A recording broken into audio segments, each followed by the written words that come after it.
Yeah. Coach, obviously a big week ahead for the club. You have CCL in midweek. How do you balance putting that to the side and focusing on a big MLS match this weekend? Well, they've heard the message. They heard the message for the Miami game, and we didn't do so well there, but they've heard the same message for San Jose. That's the most important game because it's the next game.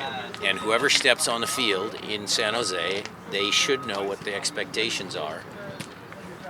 You know, the expectations of the club is we go out to win every game. That's number one. Obviously, in the back of their minds, they're thinking ahead. But it's our job as coaches to make sure that they understand that league points are critical as well. So that's the message.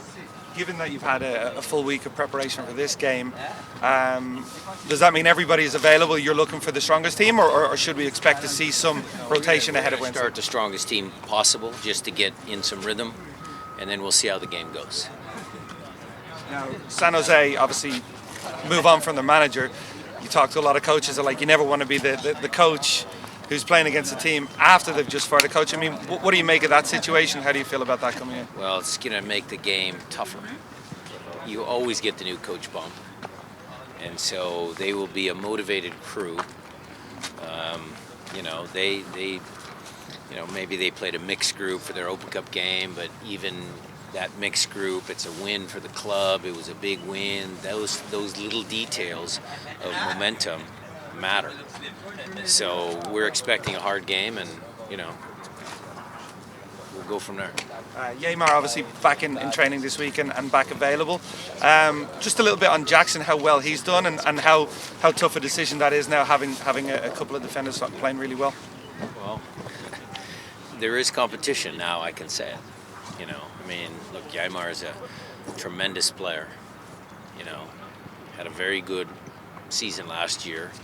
His season has been cut short so far with the ankle sprain. Javi's a tremendous player. Lots of good things to his game. And Jackson, and I'll even go down one further. AB accounted for himself fairly good against Miami. So you're going to need to have that type of rotation with your center backs to compete in the 50-plus games we're going to play this year. So good to have Yeimar back. But I was really pleased with Jackson and his development, when he had to step in.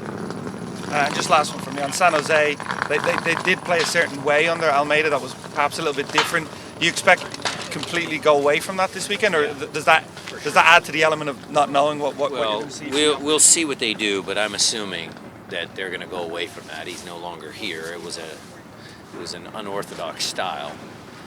We scouted some of the new coach, the interim coach's games that he was when he was with their second team, more traditional 4-2-3-1, 4-3-3, So we did a little bit of digging there, but again, we won't know until we show up and referee's ready to start the game exactly how they're going to line up. Now in his second year back with the team with Fredy, how important has it been just to have Montero's presence in the locker room and on the field, balancing both MLS and CCL? We wouldn't be in a CCL final without Fredy. He did a lot of heavy lifting when Raul and Will were gone. He's great in the locker room. Still can do the job on the field. Still can score some goals. So we're very pleased that he re-signed. Last question for me about Alex Roldan. Just seems like each week he's more and more comfortable out there, especially playing, with his brother and combining. Just what's it been like seeing his development and where he is now? Yeah, if you go back to that infamous Cup final, a lot of people were critical of Alex, and he's come a long way since then. He's matured a little bit. I think he's still got a chip on his shoulder, which I like.